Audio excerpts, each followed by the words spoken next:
brief,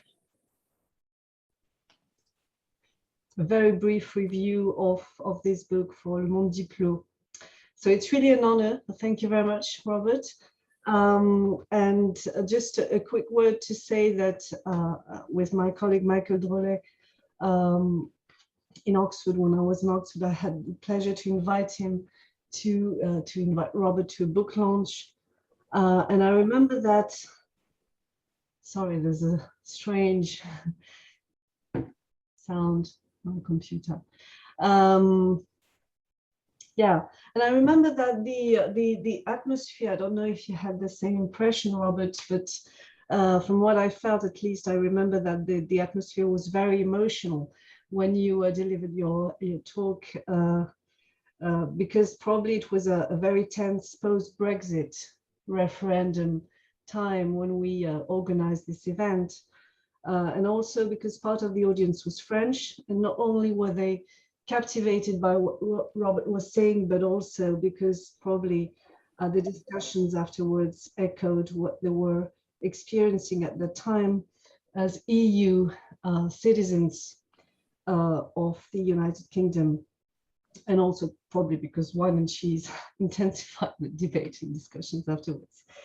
Anyway, so it's a real pleasure to have you here today, and I also want to thank you, Géraldine Vaughan, who has agreed to be your discussant.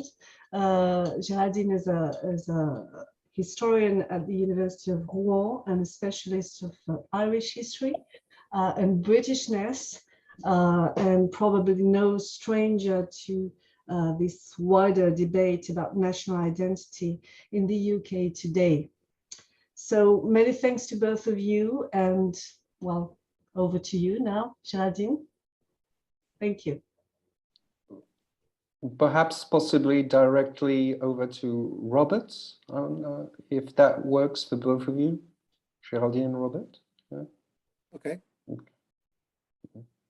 Well, thank you very much, Agnès, and thank you, Vincent, Romain, and Géraldine, and thank you for your invitation. I'm very intrigued by your network on migration and diversity in the British and Irish Isles, because, as I said earlier in discussion, we for a long time I didn't think there were many people, French people, working on British and Irish matters, but obviously that has changed in recent years.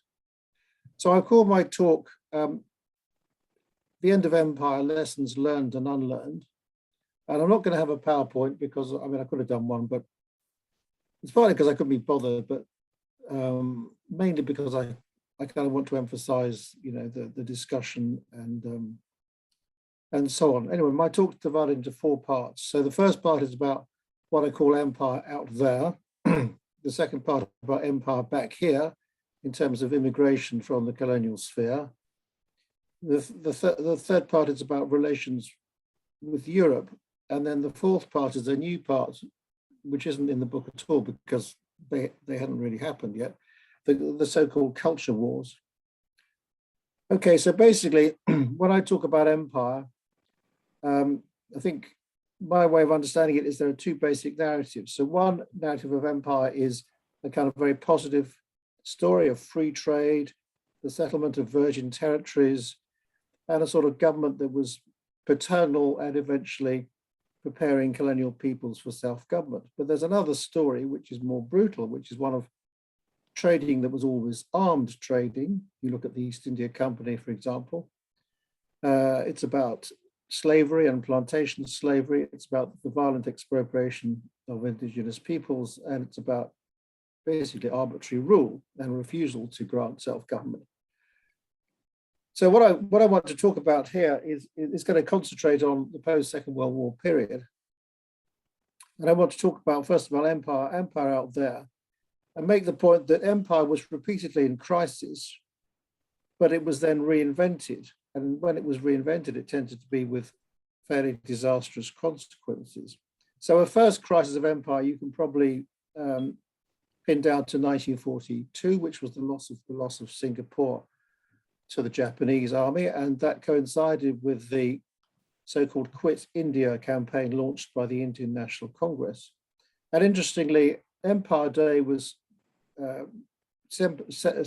celebrated every year in the early 20th century, but on the 14th of May 1942, they dropped readings from Kipling because they were seen to be no longer appropriate. Having said that, a few months later, on the 11th of November 1942, Churchill said, and I won't try and imitate his voice, "I have not become the King's first minister in order to preside over the liquidation of the British Empire." And that sort of attitude led, instead of decolonization, to the return of the British to Singapore, incidents like the crushing of the so-called communist rebellion in Malaya in the 1950s, to fighting the Mau Mau rebellion in Kenya with what were called Nazi methods of camps, tortures, and hangings, also in the 1950s. Then there was a second moment of crisis, which you can generally locate to the Suez crisis of 1956, which many people saw as the Waterloo of empire, Waterloo in the French sense rather than the British sense.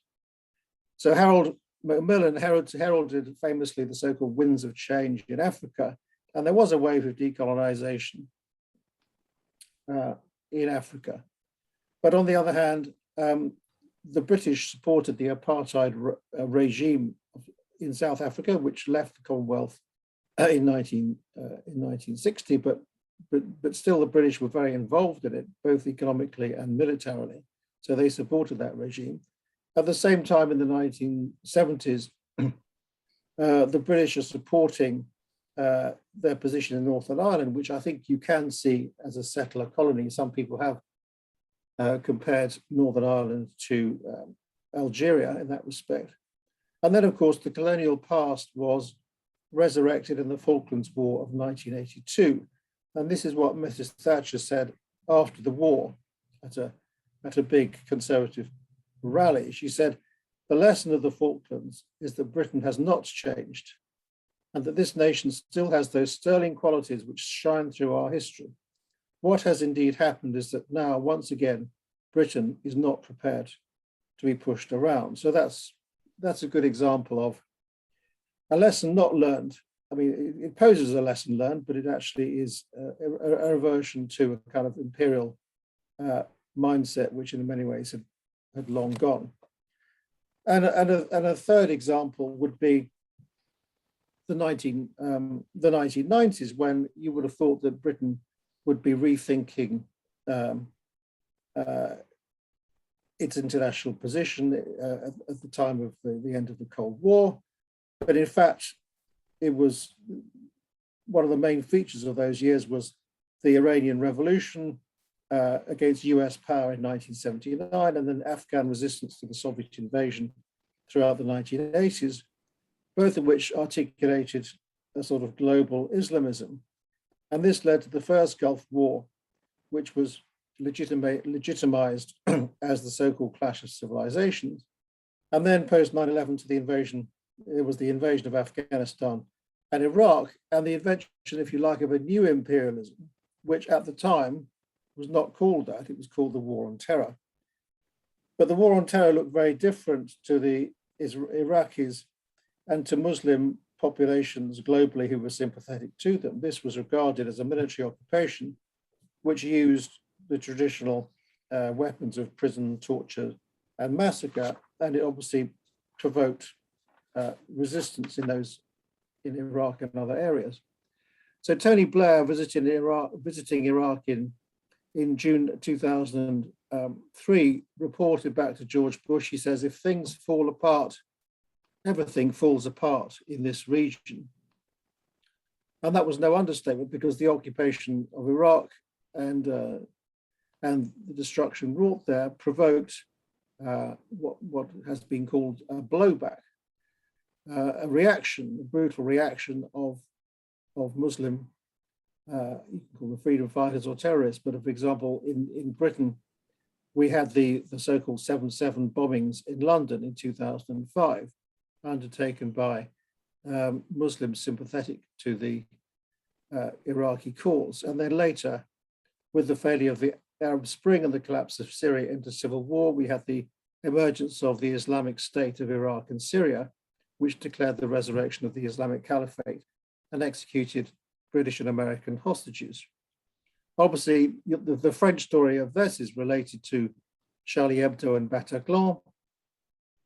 But on the British side, you find that the British intervention in Syria was agreed in December 2015 and took place mainly in early 2017 with the bombing of Raqqa, and this provoked another blowback of attacks in London and Manchester on the 22nd of March, 22nd of May, and 23rd of June 2017.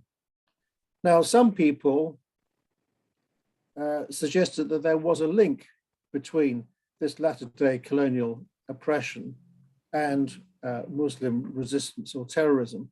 Jeremy Corbyn, for example, argued, he said that, this is in 2017, he said many experts, including professionals in our intelligence and security service, have pointed to connections between wars our government has supported or fought in other countries and terrorism at home. But Prime Minister Theresa May sharply scolded him for suggesting that, quote, terror attacks in Britain are our own fault. There can never be an excuse for terrorism. And that just underlines something that struck me at the time, is that, you know, when these terror attacks were happening, nobody bothered to ask for a minute why they might have happened. So the second part of the talk is about the empire back home, and I'm going to explore how colonialist or racist attitudes were sharpened at home as a reaction to immigration from the colonial sphere. Now, as you know, in the 1940s and 50s, people came from the Caribbean. They were later known as the Windrush generation, or from the Indian subcontinent. They came first as servicemen, then as workers. Many of them were fleeing the Indian subcontinent after the disastrous partition imposed by the British in 1947. But one of the people who came to England was a woman called Louise Bennett, who was a Jamaican singer. She came in 1945. And she said that Jamaican people were colonizing England in reverse. So this was her way of putting it, and I'd been very seduced by that notion. But in the song that she sang about this, she did say, you know, are the English going to like being colonized in reverse or not? And there was a possibility that these populations would be integrated. They were hardworking. They were always very loyal to the Queen, but they were also seen as a threat to what you might call colonial hierarchies, which put the British on top. And these colonial hierarchies had to be, for some people, reasserted, often in violent ways. So there were outbreaks of racial violence with the race riots in Notting Hill in West London in 1958, and the murder of a young Antiguan in Notting Hill in 1959. There was segregation in inner city ghettos. There were what were called colour bars in housing, education, and jobs, which meant that people of colour found it very difficult to rent housing or to progress in education or to get certain jobs or to rise beyond a certain point in those jobs. You had the emergence of racist politics. There was a moment when an anti-immigration conservative candidate took Smethwick, which is a sort of suburb of Birmingham, in 1964. And during that election of 1964, it's difficult to imagine, one of the popular slogans was, if you want a nigger for a neighbour, vote Labour. And of course, this is the time in 1968 of Enoch Powell's Rivers of Blood speech.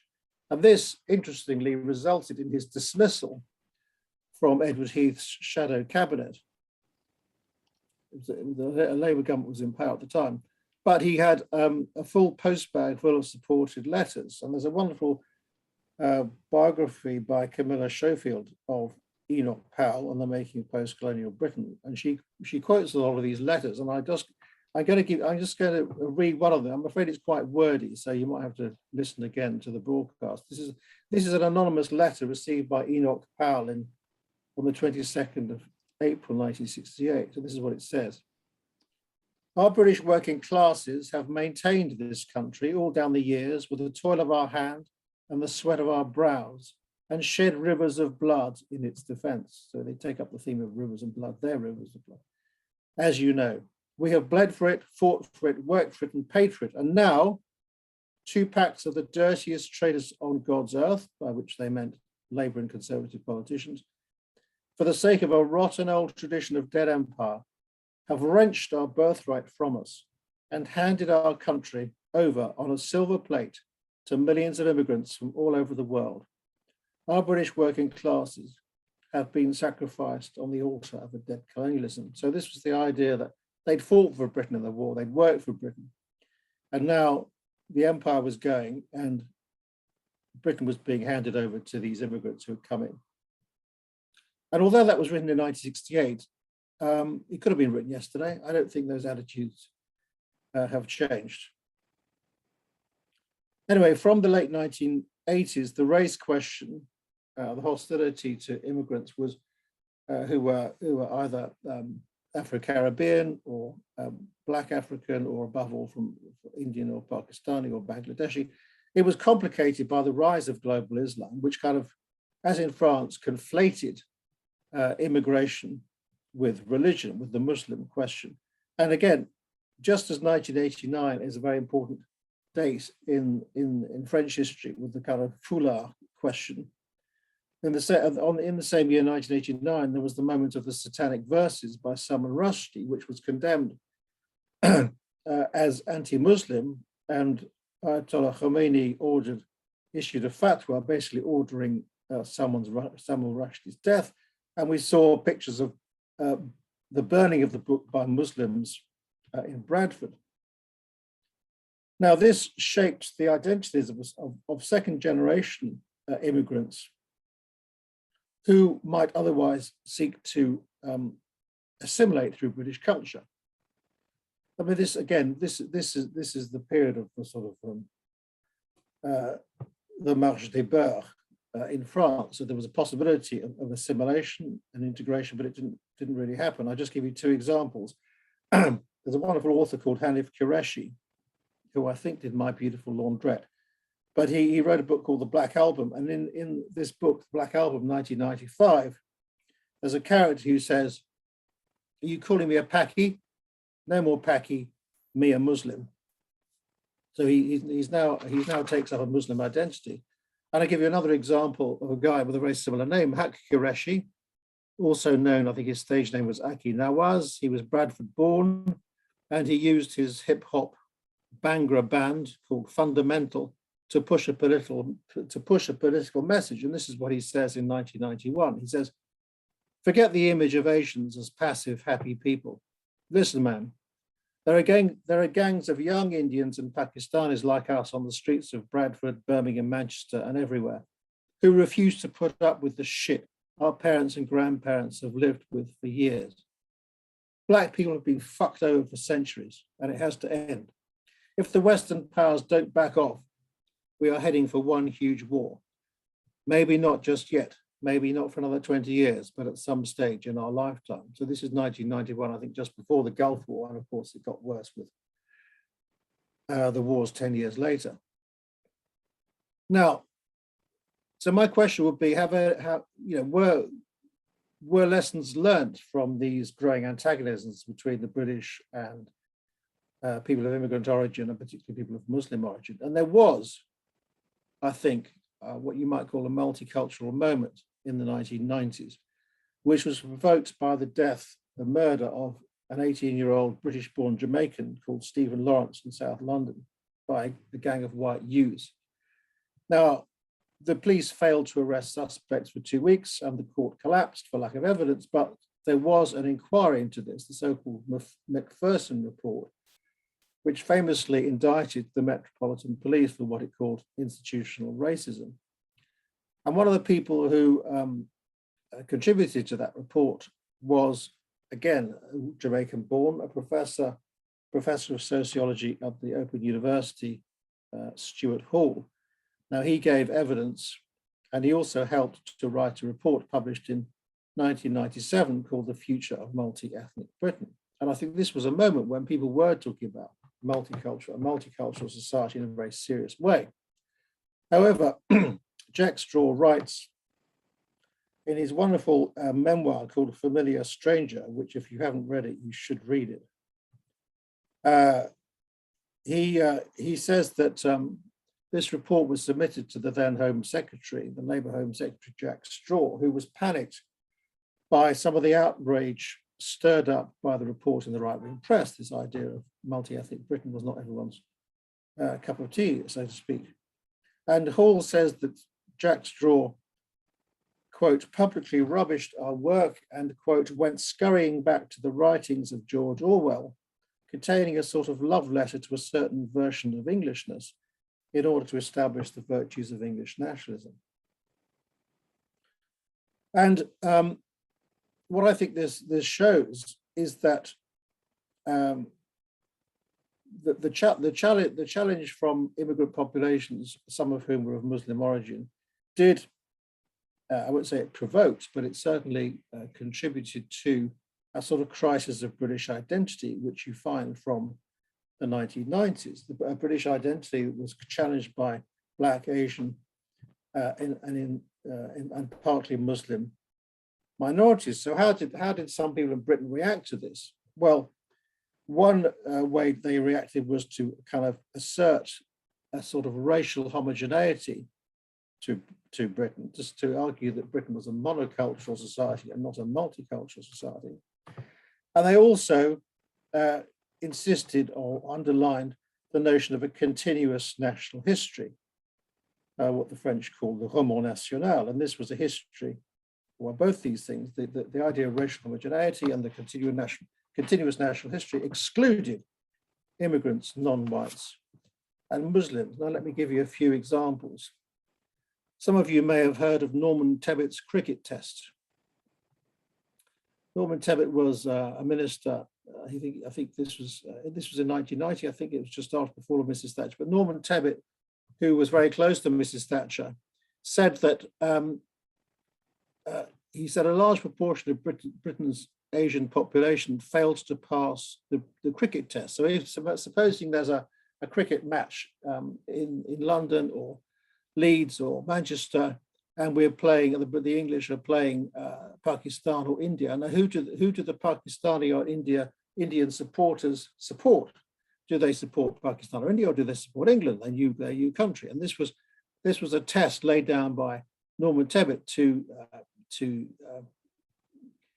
gauge whether the immigrant population were properly assimilated or whether they were still in love with their mother country.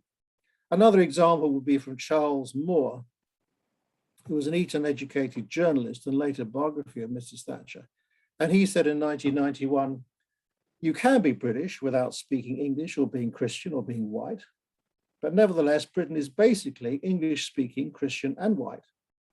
And if one starts to think that it might become basically Urdu-speaking and Muslim and brown, one gets frightened and angry. And he went on to say that if the British and other Europeans didn't have enough babies, he said, quote, the hooded hordes will win and the Quran will be taught, as Gibbon famously imagined in the schools of Oxford. Now that's schools written with a capital S, which means the examination schools or the lecture theatres of Oxford. So his nightmare was that the Quran would be taught in the University of Oxford.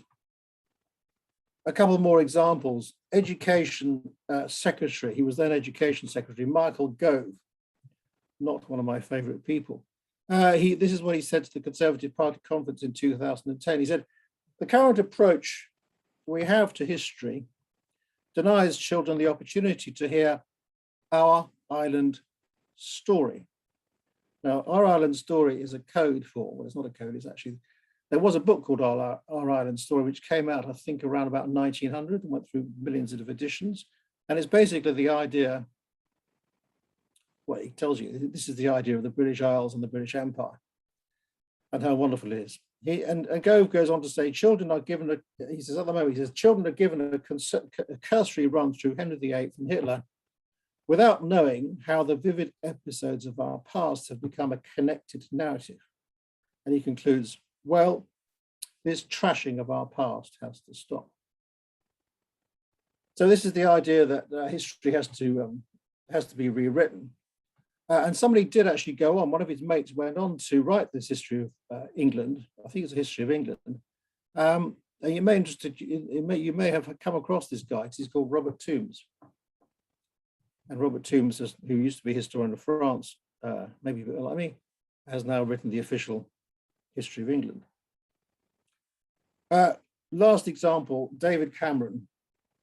Now, David Cameron, I think it was in 2014, started to talk about the importance of British values and how everyone living in Britain had to subscribe to these British values. These British values, he said, were invented in Britain and exported to the rest of the world on the wings of empire. Now, British values were never really clearly defined, but that was the point.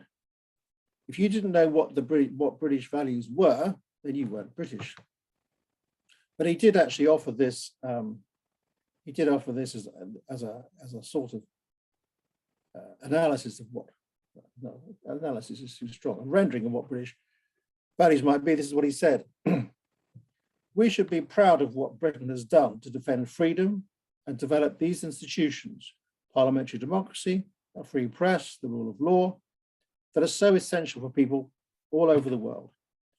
This is the country that helped to fight fascism, topple communism, and abolish slavery. We invented the steam engine, the light bulb, the internet. We also gave so much of the world the way of life that they held so dear. As President Obama put it when he addressed MPs and peers in Parliament, quote, what began on this island would inspire millions throughout the continent of Europe and across the world." So this is as close as you get to the mission civilisatrice as you might imagine from a British politician. Okay, so that's the end of part 2. So part 3 is about Europe and the ambivalent. I don't need to tell you this, but the ambivalent relationship that Britain has with Europe. But I want to kind of put it into the context of empire a bit. And there are two basic points that you need to just think about. The first is that Britain's historic role in relation to Europe was one of policing the balance of power in Europe. It would only get involved in Europe when it felt that a single power threatened to dominate Europe and then to cut off trade and become a difficult thing to deal with. So in there was Spain at the time of the Spanish Armada, and then there was France at the time of Louis XIV and Napoleon, and then of course from the 19th century there was Germany. So that's the first point. Don't get involved until you're faced by a single dominant power. And the other point is that Britain had what might be called a good Second World War. Now, no wars are good, and for many countries, the Second World War was bloody awful. But the British had a, quote, good Second World War in the sense that they weren't defeated, they weren't occupied, they weren't divided. And they, on the basis of this, they constructed a myth. First of all, that Britain stood alone, and you may have seen, there's a famous picture of St. Paul's Cathedral rising above the smoke of the Blitz, which was taken by a journalist. And that became a sort of a symbol of Britain standing alone. And the other element of that myth is that Britain then, from D-Day, with perhaps a little help from the Americans, liberated Europe. They liberated Europe from the Nazis, and the British claim is that the Europeans were not very grateful. Now, after the war, obviously Britain lost an empire and famously searched for a role. And when Harold Macmillan applied for membership of the European Community in 1962, he told de Gaulle that, quote, the England of Kipling was dead. And what he meant was, we're no longer the old-fashioned imperial power. We've left our empire behind. Can we come into Europe? And de Gaulle said that Britain was still an imperial power, although, of course, at the time, France also had quite a lot of its empire, including Algeria. Maybe it was just losing Algeria. But de Gaulle was also concerned that Britain was a Trojan horse for American power.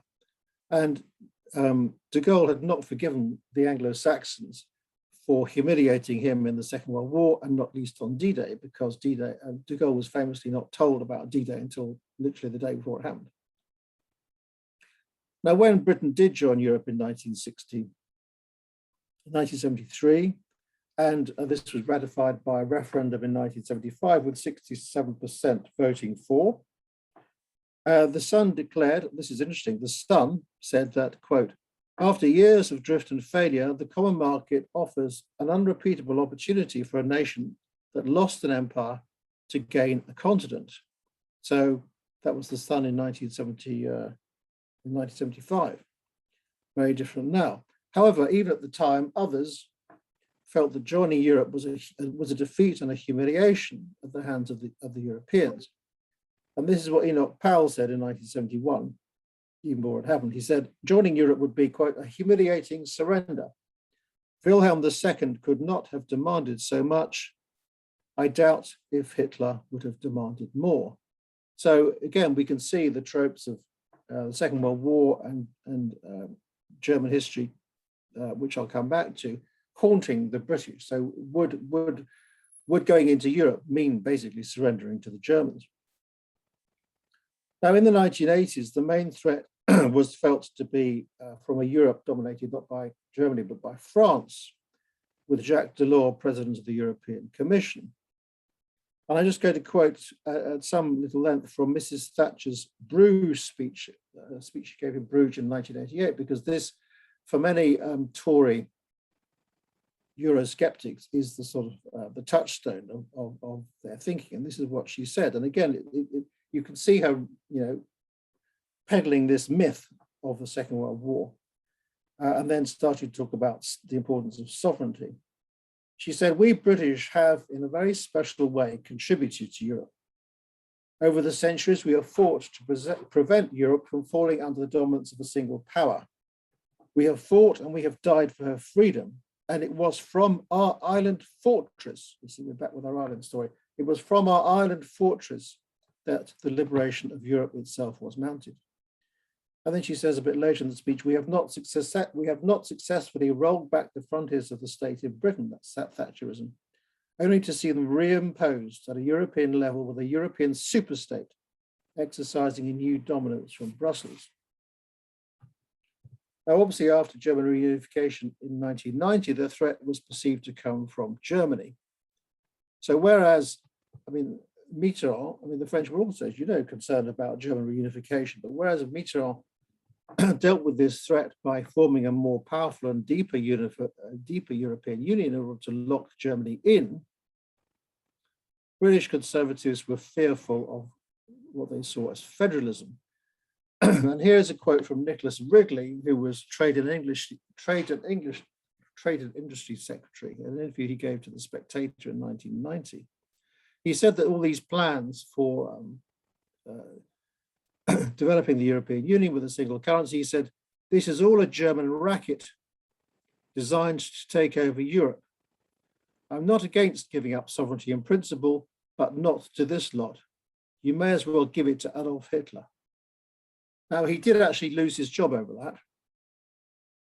Because you weren't, although people might have thought that, you weren't actually supposed to say that. But I'm not sure whether you would lose your job from today's cabinet if you came out with a statement like that. But the point is that from that moment of 1990, you find a steady growth in Euroscepticism. And it basically has three elements. So the first is a desire to escape from what's called a vassalage to Europe. So we're in a sort of feudal relationship with Europe. And Britain has to reclaim national sovereignty. And if it reclaims that national sovereignty, it can, quote, make Britain great again.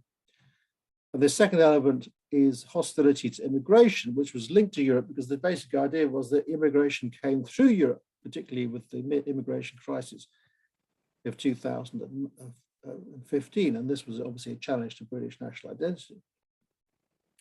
And this anti-Europeanism was combined with what you might call fantasies of empire. Now, what were these fantasies of empire? I've divided into three different elements. So there's the idea of the trading empire, which I mentioned earlier.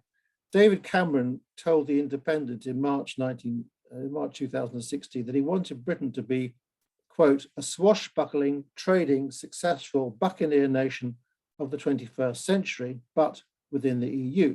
So he wanted to stay within the EU, but he had this idea of this, I would say, this idea of an armed trading nation, which was a kind of Pirates of the Caribbean view of what the British Empire with things like the East India Company might look like. The second element is what was called the Anglosphere. So the Anglosphere is a notion of bringing back together the so-called white dominions of Britain, Canada, South Africa, Australia, New Zealand, with the United States in this Anglosphere.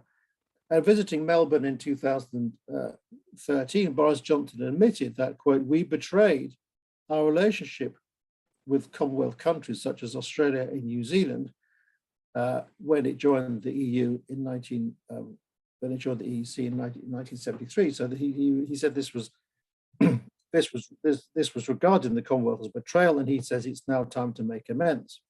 And then a third element of this fantasy of empire is what I call a rose-tinted image of the British Raj. And I don't know whether any of you have seen successions of merchant ivory films, which convey a sort of nostalgia for the British rule in India, where everyone is in their place and the British are on top and the Indians are underneath, but it's all very civilized. And then the British go off to their clubs and they go up to similar places like that, the so-called hill stations in the summer. And for example, a series came out on the television in 2015, 2016 called Indian Summers, where, so this kind of nostalgia for the rule in India, which obviously says nothing about the Amritsar massacre or the Bengal famine or the partition of India. This is all cultivated. And it was at this time, again, February 2016, during the run-up to the British referendum, that Boris Johnson came out with this quote, which I actually use at the front on the first page of my book. He says, "We used to run the biggest empire the world has ever seen. Are we really unable to do trade deals?" So this was the idea that Britain was going to leave Europe, do trade deals with other countries, and the reason that this was going to be possible was because we used to run the British Empire in the world, and so these trade deals were going to be a rerun of the British Empire. And since Brexit, you have seen various manifestations of this kind of exaggerated, flamboyant view of empire. For example, sending gunboats to the South China Sea, the AUKUS submarine deal with the US and Australia, which again is a manifestation of the Anglosphere. And if France was upset, that was probably part of the plan. But of course, the reality of the British Empire, as it now was the reality of the defeat in Afghanistan a few weeks ago. And indeed, Theresa May, bless her, actually said in the House of Commons, she said, "Where is global Britain?" on the streets of Kabul. And not many people answered that question. So this is the last part, which is about the culture wars. So the culture wars, I've tried to sort of trace back the origin, and you can probably trace it back to something that happened in the United States in 1994, when the National Council for History Standards published a new sort of syllabus, which was going to include citizenship, diversity, and inclusion into American history. And this provoked a terrible spat with people talking about how history was being hijacked, stolen, bastardized, and far too much attention was being given to minorities and degrading the achievements of, quote, the white males who ran the country for the first 2 centuries. Now, these culture wars have really kind of developed in Britain since Brexit, really. And what are the culture wars? I mean, I see them as an attempt. So there have been various attempts to work through British history. I mean, I think many countries are trying to work through their history. to think about colonialism, slavery, the Holocaust, whatever. I mean, all countries have sinful elements to their past, which a kind of healthy country will think through.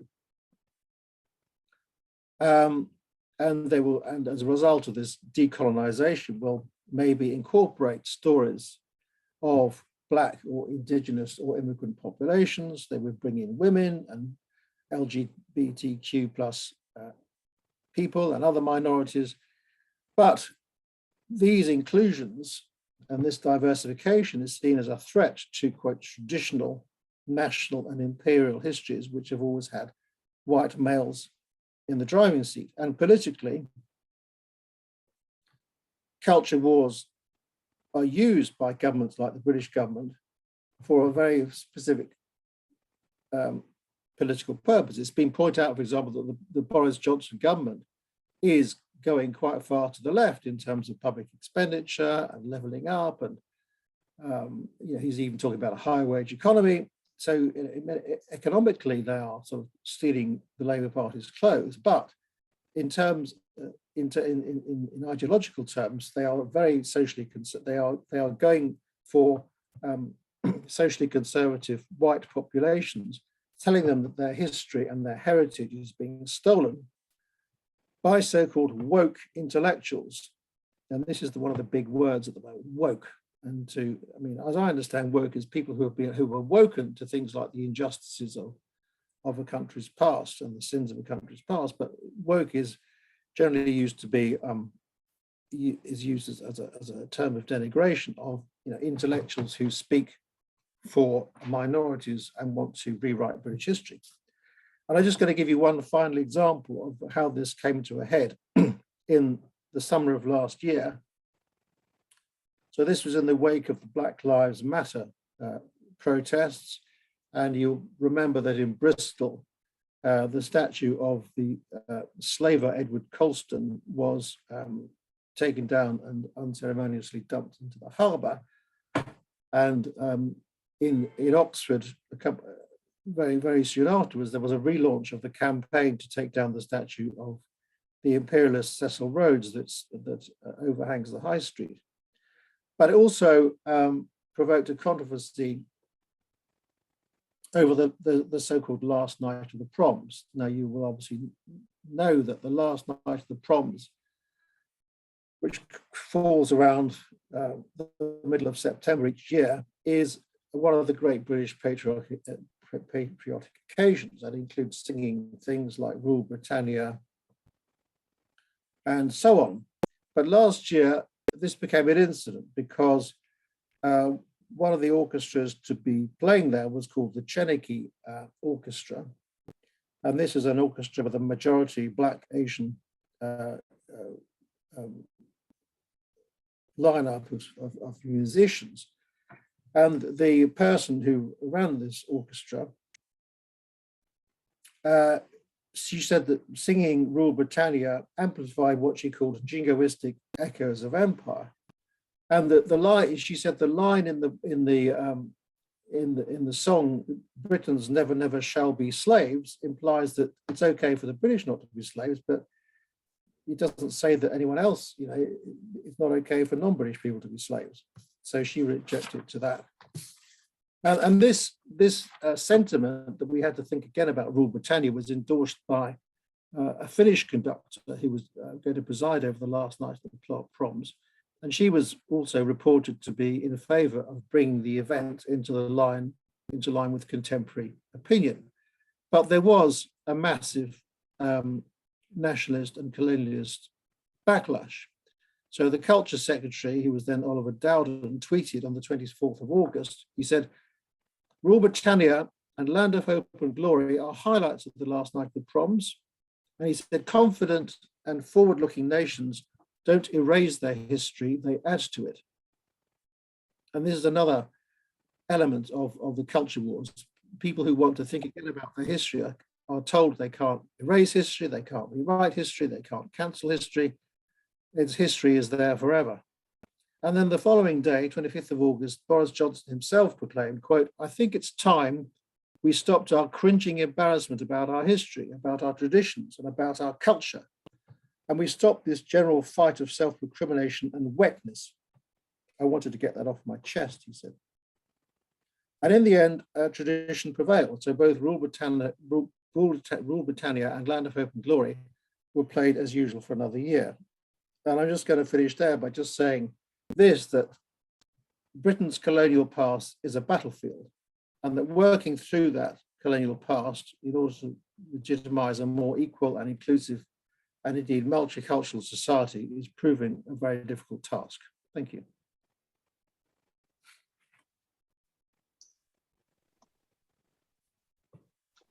Thank you very much, Robert, for your talk. I think if Géraldine wants to start her comments straight away. Okay. Yes. Yeah, thank you very much for your talk. And I'd like to start my comments by referring to your book. So this is going to be the PowerPoint moment, the old-fashioned PowerPoint, Empires of the Mind, so everyone can see it. On the cover, you have the Windrush that you were alluding to. They're coming on board a ship. I want to say 3 things about your book, which I find really fascinating. And I think before I ask you questions about, because part of this talk, of course, is taken from your book. And then, of course, you've added new elements today. So the 3 things I wanted to say about your book is, first, that I would like to thank you for bringing the empire back home, because this has been this has been a project, a historiographical project of bringing the empire back home. Maybe that was revived in the early 1980s. And your book really brings it back home, both in France and Britain. I'll go back to this. So really, it's a major tour de force, as the French would say. And I think this is one of the great, very strong points of your book. The second remark is a remark on, and I'd like to quote you here in the conclusion, because I think this synthesizes a part of what you write. You write in the conclusion that empire has been a fantasy of glory and a chronicle of anguish. And throughout the book, you keep showing to your readers how empire, every time the empire died, or colonies were emancipated, etc. As soon as it died, it was reinvented in discourse, in brutality, also because the British didn't let go and the French didn't let go of their colonies that easily. And I think, thank you for showing also the story of death and resuscitation in a sense. And the third, I think, very strong point of your book is its true transnational history, because many books claim to write transnational history, but I think that because of your knowledge of French history and both British history, there is a very balanced point of view, and you keep showing how the empire was brought back home in France, and how it was brought back home in Britain. And I think this is it's a very rare quality to have such knowledge of both British and French history. So thank you for this book. And also thank you for this morning's talk, where you have where your listeners will have, so those who've read you and maybe those who haven't read you yet will have gathered elements from what you've shown in the book. And this brings me to maybe 3 questions, if I may. I'll start with the first question, and this is, I'll be talking as a 19th century, not from the 19th century, but someone who knows the 19th century better than the second part of the 20th century. And I was very interested by your use of the expression culture wars. For 19th century historians, European historians, the expression culture wars refers to the reviving of religious issues by secular states. For instance, it can refer to the culture camp in Germany, when anti-Catholic legislation was brought on by Bismarck in the 1870s. So my first reaction to your use of the expression culture wars, which is also, we've also heard in France, guerre culturelle, etc. And my first reaction would be, and this is my first question, how do you see the balance between race and religion, especially in anti-immigrant discourse. And your description of the 1980s was very interesting, both from the French and British point of view. So just your thoughts on this balance between, I don't know, race rejection, religious rejection in this expression culture wars. So this is my first question. Can I ask you the three, and maybe, or would you like to answer? Yeah, okay. Yeah. My second question, and you haven't talked about this morning, and obviously you didn't have time to talk about everything, but I would be very interested in knowing your vision of, obviously, you know, you did talk and analyze Brexit. You did it in your book. You did this morning. Brexit, the relation of Britain to Europe, to its former empire, to the Commonwealth, to the Anglosphere. But I'm interested to know what your point of view is on, for instance, if we take Scotland, and the fact that Brexit was mainly, accepted and voted for by the English and not by the Scots, for instance, not the majority of the Scottish population. So how does Scotland's relation to Brexit, for instance, how does it how would I put this? How does it reshuffle the cards in terms of the monocultural Britannic nationalism that is brought forward? So how does Scottish nationalism, in other words, how do you see it? Do you see it as a reaction to Island Story? You mentioned Island Story at the end of your talk this morning. So just to get your point of view on those tensions in Britain, and how these tensions relate to the general British, British values discourse and British history discourse. And my third question is the £1 million question, and I've kept it for the last. My last question is, I was really interested, by the way, and you did this morning too in your book. You keep showing that the history of empire at home, well, in the empire and back home, is a story of missed opportunities. Every time, it's as if every time in France and Britain, there was an opportunity for a multicultural history, multicultural vision, an inclusion, a better inclusion of immigrants. Every time you have this opportunity, after a few years, you have a backlash of nationalism and monocultural vision. And I would like to ask you, obviously you've partly answered the question, but if you could go back to this, what are the factors which account for those missed opportunities? Are they obviously they're socioeconomic, they're cultural, etc. But how can you account for the fact that every time the empire died or was dying, it was resuscitated in a way or another? And this is my final question. And thank you again very much for your talk and your patience in listening to my questions. Well, thank you, Géraldine. I didn't need any patience. All your points and your questions were extremely interesting. I just want to comment on two of your original comments about the fantasy of glory and chronicle of anguish. And this is just to say that a lot of people in Britain, because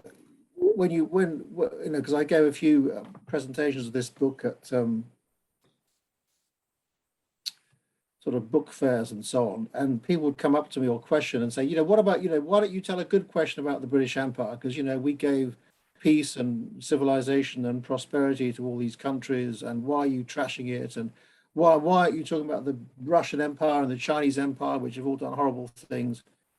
And in fact, one of the most difficult moments was when I gave a talk at the, I think it was the Commonwealth Institute, and this guy came up to me who was Ugandan. He was Ugandan. He said, I think the British Empire was a great thing. And we chatted a bit, and then he talked about his father, who had actually, fought against the British. I said, well, your father, fought against the British. Why was he fighting against the British if he thought the British Empire was such a good thing? So, so there are, one of the concerns, interesting things is that, we have people in this country like Priti Patel and Rishi Sunak, who are products of the British Empire, who are busily fighting for, what looks like the British Empire, keeping out immigrants and and so on. So, you know, is the empire good or bad? I mean, what I'm saying is there are two narratives. That's the only way I can deal with it. You know, there's a good narrative and there's a critical narrative, and these two almost have to run in parallel, because you can't do a sort of balance sheet, you know. Oh, India, there was the Amritsar massacre, but we also built the railways, you know, that kind of stuff. I don't think it gets you very far. In terms of comparative and transnational, I mean, I'm not sure how much is actually transnational. There's a lot of, obviously it's comparative between Britain and France. And in fact, you know, I've never actually done British history, to be quite honest. At the University of Oxford, where I teach, you either teach British history or you teach everything else history. And I've always taught everything else history. So I was slightly trespassing on the toes of my British history colleagues. But one thing, and this is a question I'm going to ask to you, because I'm not sure of it, and I haven't been as aware as up to speed on French history in the last few years as I should have been. But along that quote I have at the beginning from Boris Johnson, we used to have the British, you know, run the British biggest empire of the world. I quote Macron, who said, I think during his election campaign, you know, that colonialism was a crime against humanity. And I used that as a way of thinking about whether the French have a more mature, honest view of their empire. I'm not quite so sure, given the things that Macron has done and said, and other people have done and said. So, I mean, if anyone would like to give me some feedback on that comparison between sort of Macron and Johnson, if you like, or British and French attitudes to empire at the moment, that would be very helpful. Your question about the culture wars, how much race and how much religion? What I'd say is that the culture wars are a pushback against what you might call the decolonization of the curriculum, or the decolonization of history, of national history. And I'm not sure that they would worry too much about whether they were anti-Pakistani or anti-Indian or anti-Muslim. I mean, it's quite possible for Indians and Pakistanis, you know, to pass the cricket test and to become assimilated into the British, you know, the British project, and to vote Conservative and so on. But so what I suppose what distinguishes, so that in a sense the culture war isn't so much waged against those minorities as against people like me who are seen to speak for those minorities. And we are the woke, we are called metropolitan intellectuals, we are called woke, we are called, you know, people who want to rewrite history, people who are out of touch. And I mean, there's another example that's literally happening at the moment. There's a movement called Restore Trust. So there's a big debate in the National Trust runs a lot of kind of properties in Britain, you know, old country houses and historic sites, and it has undertaken to try and, you know, rewrite or to reinvestigate its own history, because it's been demonstrated by historians, including Catherine Hall, the widow of Stuart Hall, that a lot of British country houses and indeed the Industrial Revolution were financed from revenues from the slave plantations. And this has now been investigated, but some people don't like investigating that because it tells a different story. And so there's a group called Restore Trust, which is competing to get elected to the Council of the National Trust and to turn it around. And guess what? It has a hash. It's one of its hashtags is Empire Strikes Back. So as I say, I mean, the culture wars is not so much waged against minorities as against these so-called woke people who speak for them, and here we are. Scotland's an interesting one. I was up in Scotland a couple of months ago, because I'm writing, you won't believe this, an oral history of the miners' strike of 1984 to 5, and I was interviewing a lot of I've been interviewing a lot of ex-miners and miners' wives and miners' children and supporters of the miners' strike, and also some people who worked during the miners' strike. But up in Scotland, I realised it's much more complicated, because when you say the referendum, they think you're talking about the independence referendum. So in Scotland, you've got people who are for and against Scottish independence, and you've got people who are for and against Brexit. And it's quite complicated. So whereas I went up to Scotland thinking, well, you'll find people who they voted against Brexit and they want to stay in the European Union, and that's the kind of Scottish position. Really intelligent, stay in Europe, Scottish independence, but within Europe. But no, it's not. I've come across people who voted Brexit and also want to stay in the Union. So there are people who are kind of ex-miners who are like any other people in Britain. Anti-European and pro and unionist. So I think it's quite complicated in Scotland. In terms of the missed opportunity, if I had the answer to that, I'd be a happy man. I did an interview with a student a couple of years ago, and you might be able to find this online. And because I said to this student, my book was supposed to stop Brexit. Well, obviously it couldn't have stopped Brexit because it came out too late, but it was supposed to, to demonstrate what a stupid idea Brexit was. But people don't, the things that absolutely, that's what I was saying before we had the program started.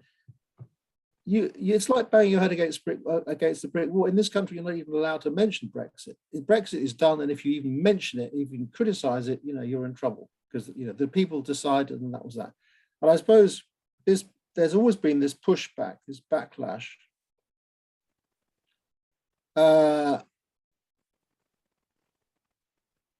And it's almost as if the weaker and more isolated Britain becomes, the harder the pushback. And in fact, the other night, this line from Verlaine just came into my head.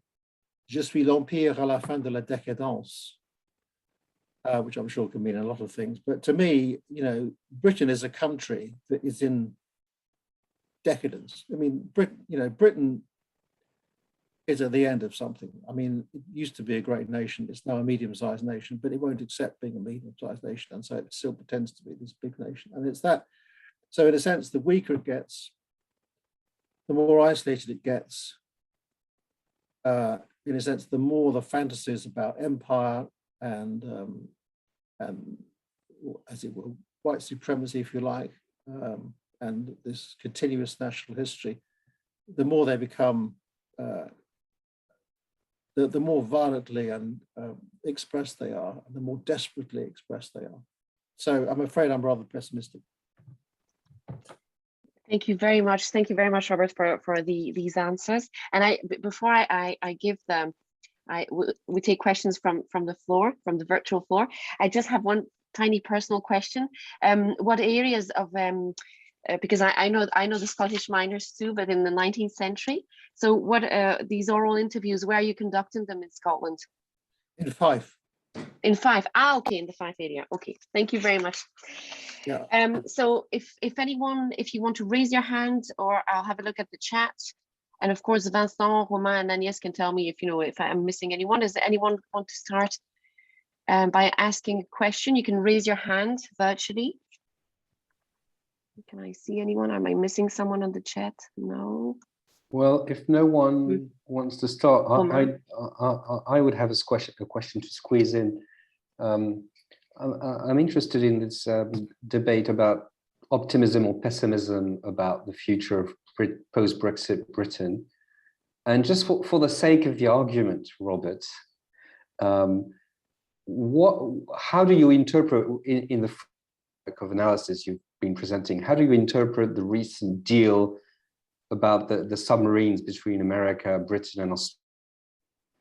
And wouldn't that be used as an argument? I obviously, but as an argument that actually Britain's doing quite well, and that post Brexit, and that the Anglosphere is back, and that actually it's places like the European Union, in particular countries like France, in the context of that submarine deal, appear to be on the losing end of Brexit and of sort of the resurgence of imperial nostalgia in Britain.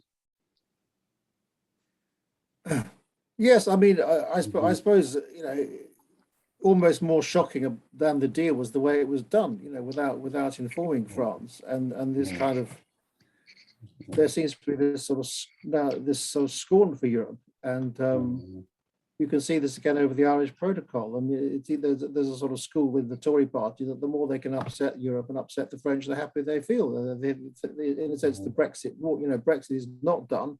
It's a kind of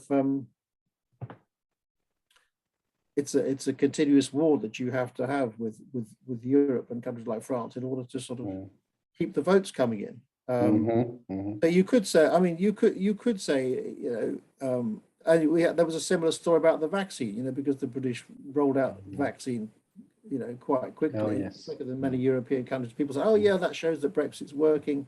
And this is the danger, that some people think that is working. And maybe some things are working, but other things like, supply lines and, we've now got a crisis. We haven't got enough lorry drivers, and now we haven't got enough people to slaughter animals. So, they keep tweaking Brexit. We can have a few more, bring in a few more lorry drivers, bring in a few more slaughterers. But, somebody said you can't turn on the immigration tap just like that, turn it on and off like that. It's very difficult. So I don't know. And the thing is that people are now fixed in their mindsets. And one of the things that I think there's been very little shift of opinion around attitudes to Brexit and attitudes to the Tory party is that people are in their mindsets. If you voted for Brexit, you are not going to be told that this was wrong. If you voted Remain, you're not going to be told this was wrong. And so I think that there are some signs. If people see a sign that Brexit brought some advantage, they're going to tell you about it, and they're going to play down the other things where clearly Brexit hasn't produced an advantage. Thank you for that answer. Do you have are there any other questions? You did ask us. Oh yes, there's a question by Vincent Latour. Hello. Okay, thanks again for a really interesting presentation. I have a question in relation to what you said about the rise of terrorism, from 7/7 onward in the UK, and you enumerated a number of attacks that have occurred since then, on both sides of the channel, actually. And you seem to attribute, if I get you right, you seem to attribute the rise of Islamism to British diplomatic or military options, which is certainly true. But if we think about I think it's only one part of the answer, because when you look at the situation in the 1990s, if we take the first Gulf War, which obviously was difficult for the Muslim population in the UK, or the refusal to intervene in Bosnia a few years later, which created also a stir, then you realize that that did not result in kamikaze attacks or even in terrorist attacks. So my question is, don't you overlook the importance of the rise of fundamental Islam or radical Islam in the UK? Diplomatic options aside. Yes, I mean, I think possibly what I was trying to say is that it is possible to trace chronological links and in a sense hidden links between I mean, I did a bit of work on this,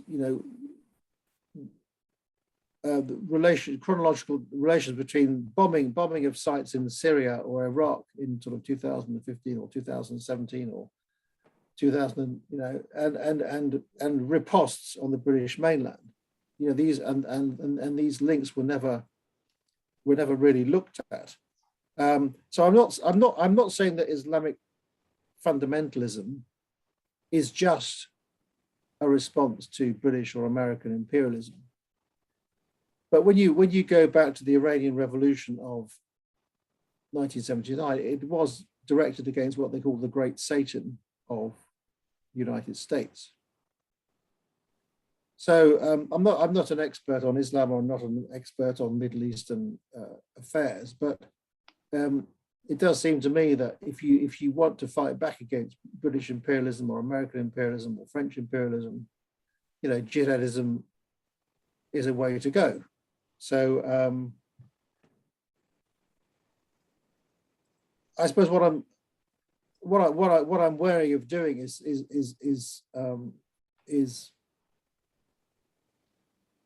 just justifying clampdowns on imperialism and Guantanamo Bay and so on by saying, well, there's this thing called Islamic fundamentalism or jihadism, which has nothing to do with us, and our job is to clamp down at it and lock these people up and to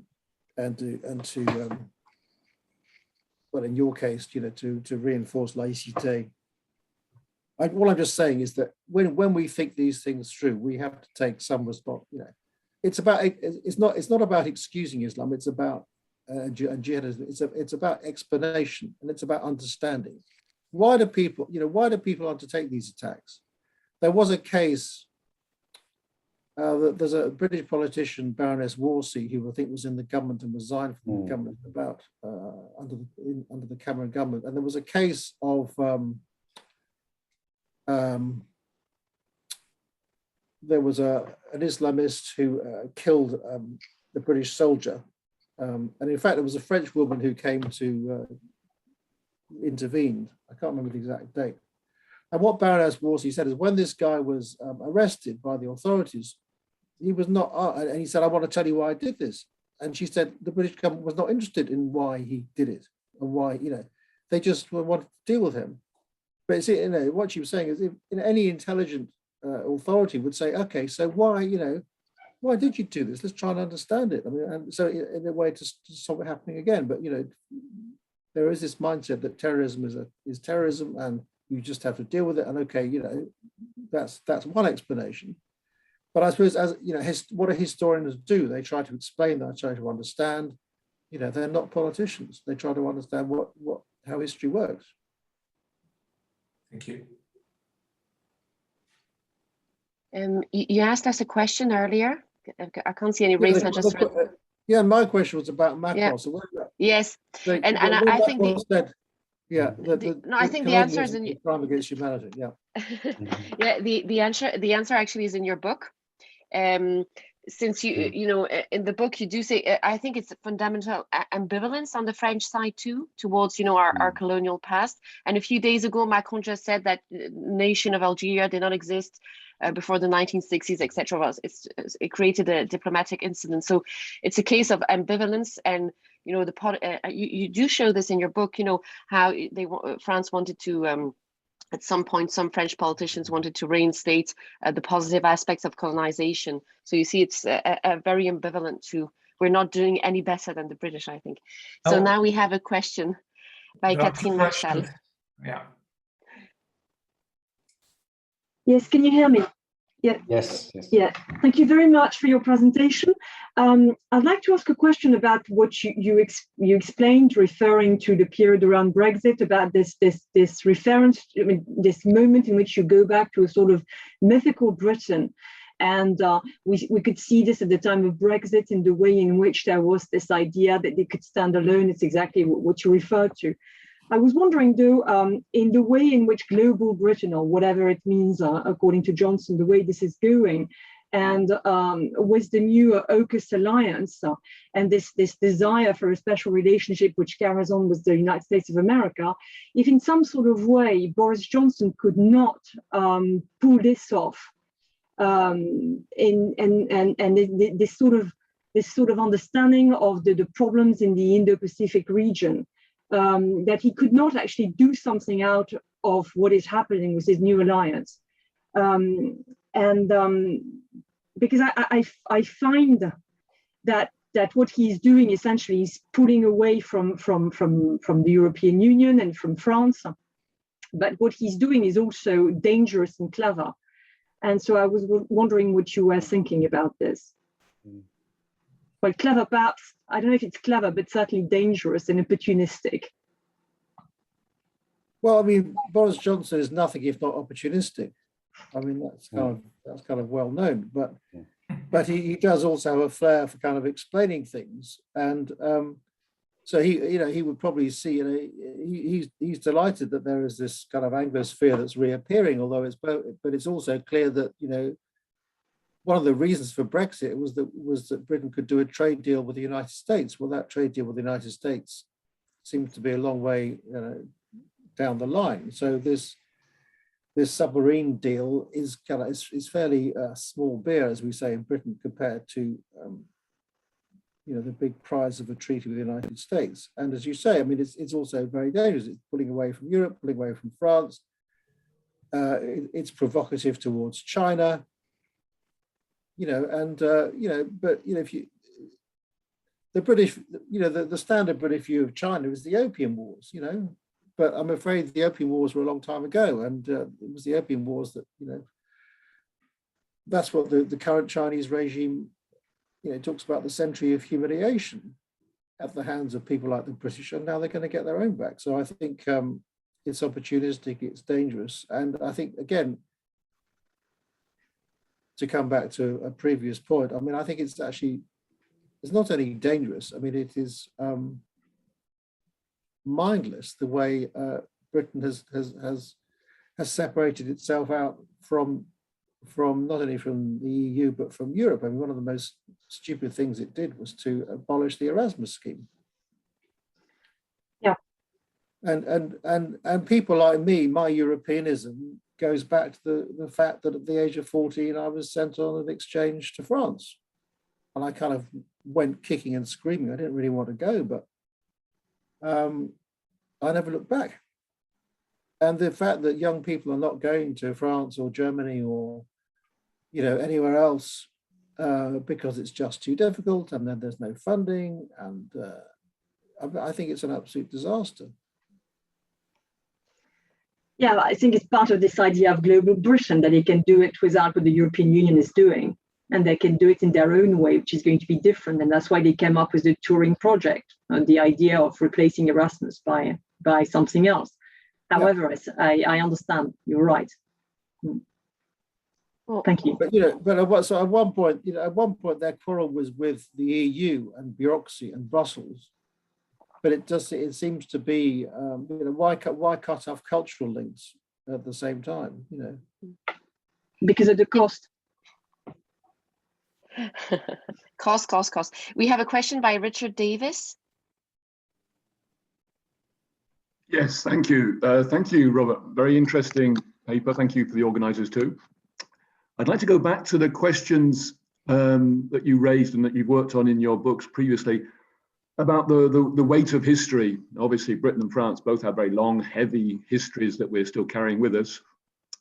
But what about the weight of history in the relations between us, between our two countries? Do you see any prospect, personally I don't, but any prospect that in the coming years that we might be able to sort of move on, or are we still going to be stuck in this sort of delight in the other's difficulties, the Schadenfreude that seems to have become such an important point in relations between Britain and France? Is there any, are things getting worse? Well, I suppose that's the question you have to ask at two levels. One is the kind of level of the politician and point scoring and so on, and the other is at the level of cultural communication and conversations that people like us have or young people have. And so I would love to think that you know, there'd be a generation of young people or young historians or young social scientists or humanities people who, you know, working on British civilization or French civilization who would just continue the conversation. I mean, there is, you know, the thing is, there is a lot of, I mean, I went on a lot of, there were a lot of, I don't remember, there was a movement for a second referendum. And there were several large demonstrations in London. And I think I went on probably 3 of them. And the amount of, you know, there were lots of young people, but also older people, people from all over the country. It wasn't just London and the Southeast. And there was a huge feeling of, you know, pro-European feeling and pro-European goodwill. But I suppose, you know, where's it gone? And where, you know, where can it go? I suppose I'm hoping that, you know, supposing there's a change of government. I mean, the Labour government has been, the Labour Party has been pretty rubbish on, you know, suggesting alternatives to Brexit or reforms to Brexit, because it was constantly told by its voters, you know, we voted for Brexit, why didn't you deliver Brexit? And so that even though the majority of members of the Labour Party are probably, you know, probably Remainers, the party itself is very worried about the so-called red wall vote, the working class vote in the Midlands and North that went to the Tories. So whether, if they get into power, once they're in power, they may hopefully restore some of these links with Europe that have been torn up. But as I say, I'm not particularly hopeful. But I think, you know, I think it's down to people of, you know, I've retired now, but, you know, and I do make the odd intervention, but I think it's down to people of your generation, you know, to see what you can do. So bonne chance. Not my generation, I'm of the same generation. You're the same generation. I worry. I'm looking at some of these younger people on the screen. Yeah, next to me. Oh, I worry that with the Erasmus programs becoming, you know, being cut off and other exchanges being cut off, perhaps the younger generation, as you said, won't have the same opportunities to sort of break down the barriers that perhaps the older generations had. well, thank you very much, Robert, for answering a question about the future, which is always asked to historians, you know. And now we have a question by Agnès Alexandre-Collier. Thank you, Robert. Just a quick question to you as an academic first. It seems to me that during the student protests in 2020, there was a whole controversy about Black history.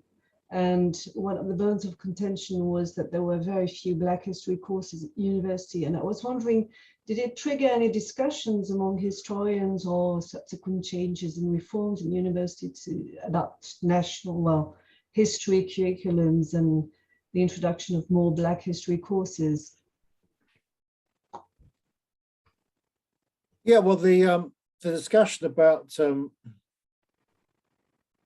decolonizing the curriculum or globalizing the curriculum has been going on for some years. And in fact, in Oxford, for example, there was a major curriculum reform 3 or 4 years ago, which has made it much more global. And we've now got, at one of the colleges, there is a young lecturer appointed, a woman of colour who works on Black British history. She's just been appointed at the Queen's College. We've got the first female, the first professor, we've invented a professorship of women's history, and that has gone to a Black American historian called Brenda Stevenson. She's just starting now. I mean, there's much more awareness of global history, Black history, Black British history, different courses. There's a first year course on Haiti and Louisiana. You know, there's a, you know, whereas before it was just the French Revolution from that point of view. Now there's, you know, there's a lot from from a sort of global black dimension. So I think there has been change, although there was quite a lot of resistance to change in the syllabus, as you might expect. So there's, as with everything, it's kind of progressives versus conservatives. But I think there has been a push in the right direction. There's a lot more to do, but I think things are moving in the right direction. But then it's sort of the thing. But then we get accused of being woke. In France, it's known as l'Islamo-gauchisme. Academics have been accused by a minister of universities, minister or secretary of state, that there were a bunch of Islamo-gauchists. Thank you very much for that answer, Robert. Are there any more questions? I'm checking the chat. Yes, we have one question from Marie Perrière. If you're able to turn on. Yes, we can hear you. Are you able to turn on your camera, or maybe not? Yes, I can. It's only with my phone because the one on my computer is broken, so I'm not sure it will be. In any case, we can. If it doesn't work, if it's complicated, we can hear you. Okay, thank you very much. Thank you. Well, thank you for this presentation. It was very informative. I had a very quick question on the representation of ethnic minorities in the Brexit debate. Because we know that the two campaigns, Remain and Leave, have not spent a great deal of effort in trying to win the support of traditionally marginalized groups. And it has been the case for women and even for the BAME community. So my question was, how would you explain that Britain's ethnic minorities have not featured much in the Brexit debate?